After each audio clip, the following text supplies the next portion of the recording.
Alright, in this video I'm going to walk through how I shoot a showcase video. These are basically mini documentary style videos that I produce on local businesses, artists, and organizers. I've done about 30 of these over the last 5 to 8 years and have developed somewhat of a system when it comes to shooting and editing them.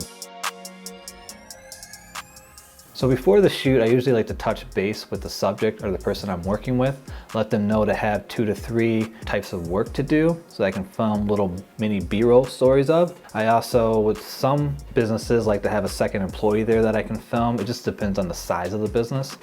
I'll also kind of brainstorm on the shoot shots that I might want to get or focus on that I think would be interesting just before I even go there. And there's also some additional questions I might want to ask on top of my normal questions for this particular subject. So I'll really kind of like meditate on it as well as touch base with the subject. When I arrive to a shoot, I'll typically greet the subject, let them know that we're going to start with the interview, move to B-roll. I'll start looking at the location to pick an interview spot. For an interview location, I'm looking for a deep background that can be blurred. We don't want a lot of light in the background because we want that subject that we're lighting up to pop. And I'm also looking at the lighting because I typically just run with one good key light and rely on the lights in the room for a fill. So the main thing is to make sure that that subject really pops out once they're lit. Once I kind of have the interview location picked out, I will have the subject locate me some chairs while I begin setting up the equipment. So typically when you're shooting an interview, you want the subject, the interviewee, looking past the camera at the interviewer. So what that looks like for my setup, framing the subject to the right, I would have my key light to my left, myself, and then my camera set up slightly in front of me because I like to be able to look at my audio and make sure that that all-important red dot stays on the screen. So once everything's kind of set up, I'll fine-tune the framing, the lighting, I'll get them mic'd up, and then we're ready to start the interview.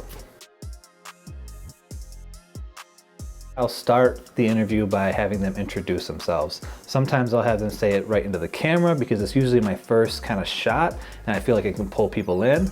Or I'll have them say it to me. Either way is fine, but I kind of give them the choice there. Sometimes I'll even kind of give them an example. A lot of times I'll just repeat what I said, which is a very helpful tip to get that good, clean introduction that you kind of are looking for as a producer. After the introduction, I'll move on to my interview questions. And my questions, I don't really take every answer and put it in.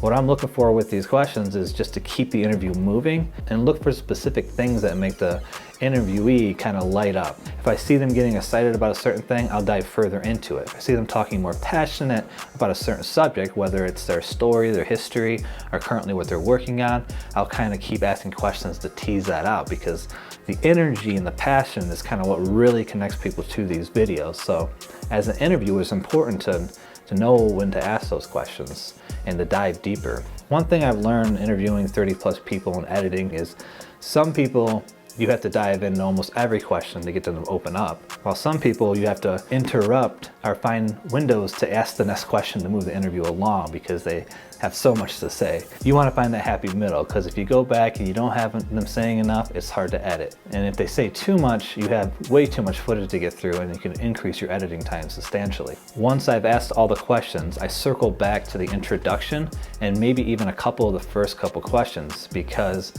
people tend to open up more and get more relaxed and more clear as the interview goes on. So circling back can really get you better responses for your video. What I typically do is I'll take my camera off of my tripod, I'll put it right onto my slider. I personally like the slider because it just seems like you can get these really long shots that are visually appealing and you can get away with holding a frame for a lot longer than a still or a monopod shot or something like that. So I'll typically go right to the tripod. I'll focus on shooting at least one story with that, so getting the subject kind of doing something, and I'll film different parts of that task from different angles with my slider. I'll also get some revealing shots of the space, maybe some detail shots with that slider. Like I said, I found these slider shots to be really valuable in the editing phase because they're just visually stimulating, so you can get away with this one shot that didn't take long to film and you can hold it for a while in your edit and it doesn't get boring like a stationary shot does, or a basic push-in or something like that. So I'll definitely always start with the slider and then I'll move to the monopod. I'll kind of do the same sequence with that. I'll start with a story, you know, get them doing something that I'll shoot from different angles, different focal lengths, you know, coming close, coming far away.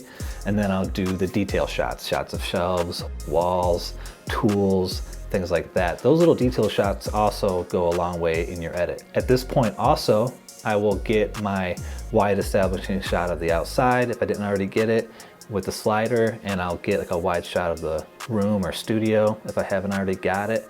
And I'll also try to get my thumbnail shot, which my thumbnail shot for my showcase videos are typically a medium to close shot with them kind of filling, you know, a half or a third of the screen doing work. So when I first get my monopod out, I like to try to make sure I get a good thumbnail shot that I can take a still from. So once I feel like I have enough footage for the edit, I check my little checklist that I bring on every shoot, you know, make sure I have my thumbnail, my wide shots, you know, the necessities that I need for the edit that sometimes I forget about.